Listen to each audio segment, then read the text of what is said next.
What's up, players? Let's level up your poker game. You're going to learn when to slow play your strong hands today. I'm Mike Brady, here to interrogate Scottish poker pro Gary Blackwood on this critical topic. That's right, guys. Today we're going to talk about slow playing, when you should be setting the trap with your monstrous hands for your opponents to fall into and win the maximum. Before we get into slow playing, I want to let you know that right now, the biggest sale of the year is happening over on upswingpoker.com. Every course, tool, and piece of merch on the website is 25% off. So if you've considered investing in your poker skills with a course made by a top pro, head over to upswingpoker.com. The discount applies automatically. Everything from the poker blueprint to Lucid Poker, the Upswing Lab, and all of our advanced courses are 25% off. It's the biggest sale we run all year. Now, getting into it, when most players think about slow playing, their mind probably jumps to playing post flop, but slow playing can make sense pre flop too. When should you lay the trap with a super premium like aces or kings? This is something that we spoke about in our last episode, but for sure worth mentioning again because it's so important. When you have pocket aces and you face a 4-bet from your opponent, if your opponent is not a mega nit, you want to slow play your aces and just call versus a 4-bet really, really often, almost always when you're in position. Let's keep in their king queen suited, their ace queen offsuit, all these types of hands, even their ace eight suited, depending on the right positions. It's a 4-bet pot. The pot is going to be huge. Let's slow play those aces. If your opponent is an aggressive player, they're going to be four betting with some of those hands as sort of a bluff that Gary just listed. King, queen suited, ace, queen off are very common four bet, quote unquote, bluffs when you're out of position facing a three bet, and you want to keep those hands in. If you five bet all in, they're just going to fold. You kind of let them off the hook. Keep them on that hook, give them a chance to c bet on the flop, maybe give them a chance to hit top pair that doubles you up or pays you off. It's a much better scenario. Absolutely, it is. And it doesn't just stop there with 4-bet pots. Even in theory, if you raise the button, for example, and the big blind uses a very large polarizing 3-bet size of 13 big blinds, which does happen from time to time, you are supposed to flat with your aces there sometimes for the exact same reason. It's a very large 3-bet, which means the pot is going to be bloated when you go to the flop, which means you want to flat your aces sometimes and keep in your opponent's king, queen offsuit, queen eight suited, all these types of hands which are going to flop a pair a reasonable amount of the time, and they're more likely to stack off because the pot is already more bloated. Pocket aces is also not the only hand worth slow playing pre-flop. There are actually some scenarios where we flat even more really strong hands pre-flop, again, depending on the positions. If the cutoff puts in a 4-bet and we're on the button with pocket kings, we get to flat there with kings as well. If the small blind 4-bets us and we're in the big blind with ace king suited, pocket aces, pocket kings, we're just always flatting these hands because of how much 4-bet bluffing the small blind should be doing here, and a lot of these hands we've got really heavily dominated. Getting to know the right scenarios where it's correct to slow play pre-flop can really help you trap your opponents and stack them after the flop. Remember that caveat, though, that Gary threw in there in the middle? If your opponent is a mega nit and they probably just have a very good hand when they four bet, you're probably better off just going all in. God forbid you slow play the aces, they end up having queens and the flop comes king high. In that case, you're going to cost yourself the chance at stacking them. So if your opponent is a mega nit, you can probably just put all the money in because they're probably going to call. But if your opponent is an aggressive player who's going to be four betting as a bluff, which is the correct strategy overall, then you're going to want to implement these slow plays. Moving on from pre-flop, when should you slow play on the flop, Gary? Well, first of all, let's talk about the difference between slow playing and pot controlling. Sometimes you'll play a relatively strong hand passively because it's better than bloating the pot with a bet. That's pot controlling. That's controlling the size of the pot with a hand which is reasonably strong because it might not want to play for three streets, for example. Say we raise in the cutoff, the big blind calls and the flop comes down 6-5-3 with two diamonds. We can see from our sim here that we're actually checking quite often with our pocket tens and above. This is not slow playing because, we've got a monster and we're trapping our opponent. This is playing a hand slowly for pot control. The big blind does really well on this low connected board, many turn cards that will really make your overpairs shrivel up. And it's a single raise pot, probably with a lot of chips behind. So it's tough to imagine betting tens or jacks on all three streets and getting called by worse. Again, this is a slow play not to trap our opponent, but simply because this is not a great board at all for a one pair hand, especially in a single raise pot. Let's change the board here to a more disconnected Queen 6 deuce rainbow. If we were to check back a strong hand on this board, it would be slow playing and not pot control. But as we can see inside the Lucid Poker Trainer, solvers do not slow play any strong hands here. Sets, two pairs, over pairs. These monsters are almost never, virtually never slow playing when in position. A hand like Queen 6, pocket deuces, it's just worth so much money and it wants to play a really big pot. Checking back will cause you to miss out on a whole street of value, and you'll miss a chance to increase the pot exponentially by the river. People sometimes decide to slow play here so as to quote unquote not lose their customer, but the risk is well worth the reward when you're able to build the pot. Just wait until you win a big pot by betting 3 streets here. If we're out of position, we can check some of our really strong hands. In that case, your in position opponent can still bet, and you'll have the chance to put in a large check raise. In general, though, slow playing really strong hands in position in small pots, particularly on dry boards, is a humongous no-no. I cannot stress that to you enough. Go ahead, bet, build the pot, do not slow play. So do you really never slow play in position with a hand like top set in a single raise pot? There is one common scenario where we do want to slow play a There's one common scenario where we do want to slow play a set, and it's a very specific scenario with a very specific set. On Ace King X and Ace Queen X boards in a single raise pot, we should see bet very big and overbet, in fact, because the board is really, really good for us. We're really polarized with our betting range. Our nutted hands, they want to play for all by the river. That's the reason we use that very large C bet on that board. When we do this, the big blind's response is to fold a lot of low pairs and even a reasonable amount of second pairs and even a teeny tiny amount of top pairs as well, in theory. This means that against a really large C bet, around 3/4 of their calling range is top pair. Therefore, when we have a set of aces, we block their top pairs so much that we actually want to check back top set here really often. It's a rare occurrence.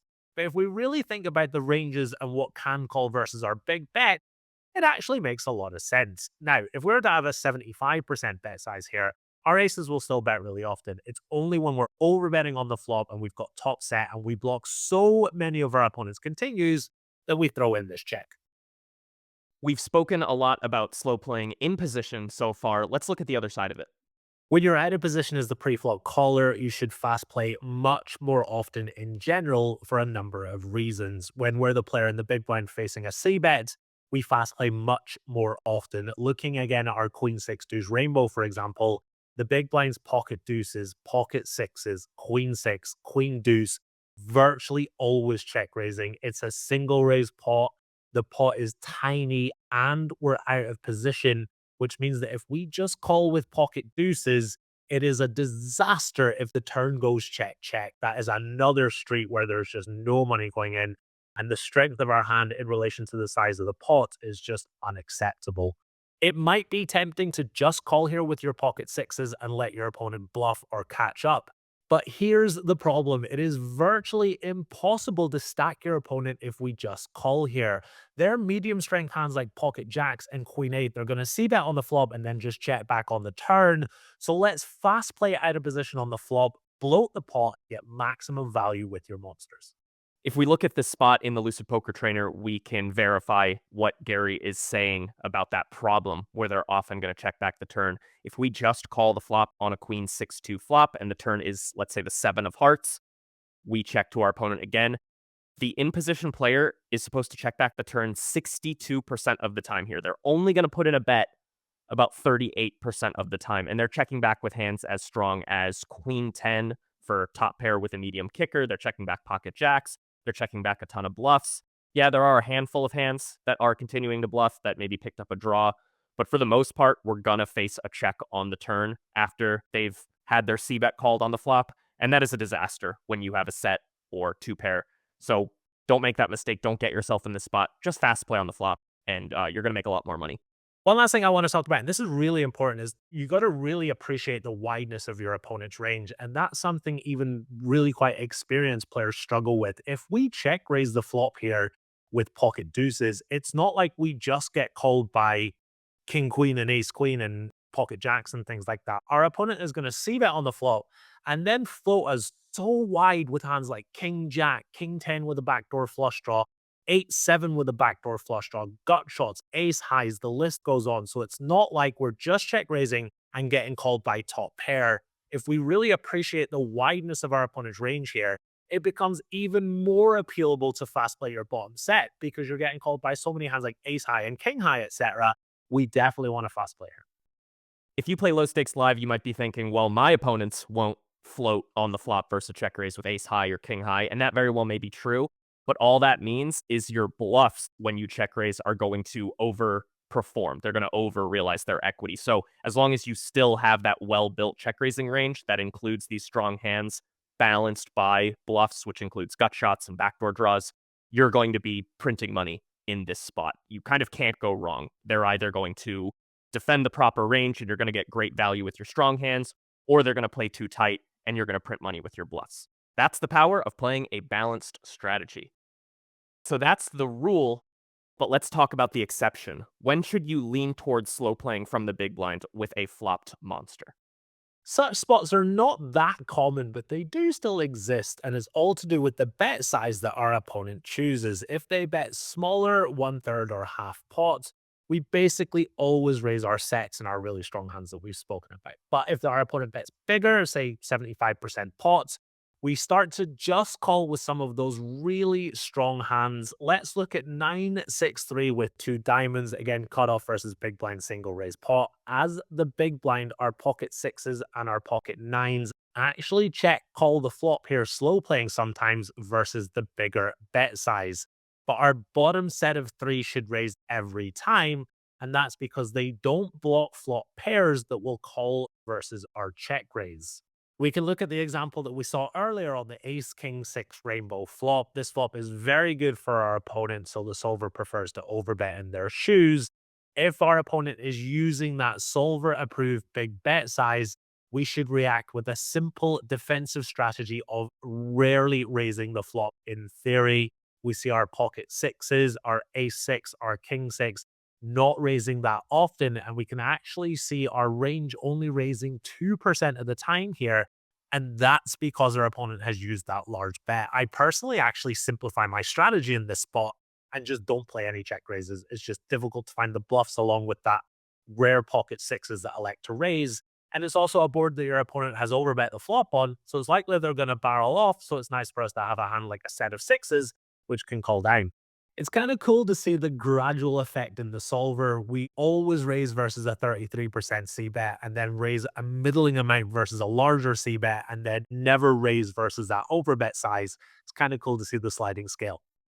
It is worth noting if your opponents are not using the solver approved bigger bet sizes on these boards, if they're still going for a small bet on 9-6-3, or if they're going for a small bet on ace king 6, then you should consider check raising with your strong hands because, frankly, those hands want the pot to be bigger as soon as possible. And when they've used that big bet, the pot is already getting big, so you can kind of slow play. But when they put in that small bet, you're kind of thinking, that's not enough for this hand. I want to put more money in now and build this pot. So you can do that. We've been focused on single raised pots, but things can change in 3-bet pots because the stack to pot ratio is smaller, i.e., you have fewer chips behind compared to what's in the pot. How should our listeners approach slow playing with monsters in 3-bet pots? Because the pot is already so big, you can slow play more often in 3-bet pots, especially when you're in position. Let's look at a couple of examples in the solver here. First, one example where we're in position and we rarely fast play. You raise from the button, the small blind 3-bets, and you defend. The flop is Jack 6-5 rainbow, and the small blind bets half pot on the flop. Our really strong hands, sets, and two pairs are just almost never raising here. They need no protection. And since we're in position, if the small blind checks the turn, we can ensure a bet goes in. Also, if the small blind has missed some high card hands like ace 4 or king queen, we give them the chance to continue bluffing or catch up to a second best hand that can pay us off. Those high card hands are drawing so slim versus our strong hands, so let's keep them on the hook by slow playing. The main crux of this argument here, though, is that the pot is already really quite big and we can still play for stacks by the river if we just decide to call. If we just call versus that half pot bet, the pot's going to be around 50 big blinds going into the turn, and you're only going to have 77 big blinds behind. So that's like 1.5 pots behind in your stack. You've got 2 streets to get that money in, and you're in position. It's not going to be a tall task to get all in with your monsters. So that's when you're in position. Should our listeners fast play more often when they're out of position in 3-bet pots as the caller? Yes, when we don't have the advantage of being in position, we should slow play less often with our monsters on the flop. Suppose we raise in the cutoff, the button 3-bets, and we call, same flop as we just saw, Jack 6-5 rainbow, and we check to our opponent. When the button bets, we should raise much more often than in the previous scenario. This is partly because we don't want to let our opponent check back on the turn, but we can also expect our opponent to play looser against our raise because they're in position. We saw this earlier in the single raise pot. The same thing applies in this 3-bet pot. They can bet the flop and then call our check raise with lots of backdoor hands and overcards that they would never be able to bet call when they're out of position. When we use Lucid to force the button to bet half pot on this Jack 6-5 flop and then make the cutoff raise to a relatively small size, the button is getting a really, really good price. They have to call like 11 blinds to win the 43 blinds in the middle, so nearly 4-1. And they are calling this check raise with hands as weak as Queen 10 suited with a backdoor flush draw. So that's like 1 overcard and some backdoor draws. They're calling pretty much every time with Ace Queen suited, 2 overcards. Sometimes even without a backdoor flush draw. Ace King suited is calling every time. King Queen suited is continuing every time. Again, maybe your real life opponents won't find these calls, and maybe you can make some adjustments if you know that that's the case. But A, that's going to mean your bluffs overperform in this spot. And B, I would actually challenge that because I think when you go for a small check raise on this flop against a 3-better, they might be pretty tempted to call with Ace Queen suited or Ace King suited, 2 overcards and some backdoor draws. I think even some of your tightest live opponents are going to find those calls. And how amazing is it to get this much money in on the flop with a set against a hand like Ace High, which is essentially drawing dead against you? Let's say you're the player who 3-bet preflop rather than the one who called the 3-bet. Should you ever mix in some traps in those situations? Very much so, particularly when your opponent has a lot of floats, which they may bluff. I mentioned this earlier. Appreciating the wideness of your opponent's range is extremely important in the game of poker. Say we 3-bet pre-flop from the small blind and flop a set on Queen 6 deuce rainbow. If we think about our flop strategy, we want to bet really often on this flop, including with our sets. But on any turn, the solver starts slow playing really often with both flop sets and both turned sets as well. Remember, the button gets to float our C bet really wide on the flop. So they'll get to the turn with a bunch of hands that are drawing slim or are drawing dead. Plus, when we have a set, we really heavily block our opponent's pairs that can call, and they're more likely to have one of their ace highs or their king highs or even, their 9 high floats or their gut shots or something that has to fold versus our turn bet. So we see the solver start slow playing sets in this scenario in an attempt to induce bluffs and to also just make sure our opponent doesn't just fold the turn really, really often. It's a really great spot to check your sets, and understanding why we want to check our sets is extremely important. I've been throwing in a lot of caveats for like low stakes live games and just weaker competition games in general. This is one where I think slow playing on the turn is probably not going to be as good against those types of players. You can jump in and disagree with me if you do, Gary, but I don't see a lot of low stakes live opponents floating the flop with like ace jack on this queen 6 deuce flop and then betting when check 2 on the turn. I think it's more going to be that they're weighted towards just top pair or like a decent hand that's going to continue calling if you bet. So this is one where if your opponent is one of those weaker players who, put simply, isn't going to float the flop a lot and isn't going to bluff a lot on the turn when check 2, maybe just keep betting with your pocket sixes to get value. Maybe just keep betting with your turn sets. Top set specifically, I'd probably still slow play that because you block so much of their continue range, but that's one spot where I think in real life against lower level opponents, you're gonna wanna play a little bit differently than the solver. Yeah, Mike, I totally agree. When we've got a hand like pocket sixes and our opponent is really weighted towards top pair, it would then be a bit of a disaster to start checking. So we really need to take into consideration our opponent and the type of guy that we're playing against. If it's a very loose player who's going to float you and then, they're going to have those king highs and ace highs, by all means, go ahead and check. But when you're playing against more ABC tighter players, you want to bet your pocket sixes, your turn sets. You can throw in a check with your pocket queens. That's absolutely fine. One last thing that I want to add to what Mike said, and this is really important, is that when we do start to check on the turn with hands like pocket sixes and pocket nines, we will see the button bet really quite often with their top pairs. However, against these more passive players, they're going to check back more often with their top pairs, and we end up losing value. So it's really important that, yeah, versus those tighter players, we're aggressive and we're continuing to bet, and we're not slow playing with those sixes and nines. I was thinking the same thing. I can't even count how many times I've seen a live player check back like king queen on a queen high board, or even like ace queen on a queen high board. Just no interest in going for what isn't even thin value, but I guess in their mind it's thin value. They're just a little afraid and they check it back. That is just a disaster. Like imagine checking a set to slow play on this turn and they check back ace queen for top pair top kicker. Oh, that would just be brutal. We don't want to steer you in that direction, y'all. Nope.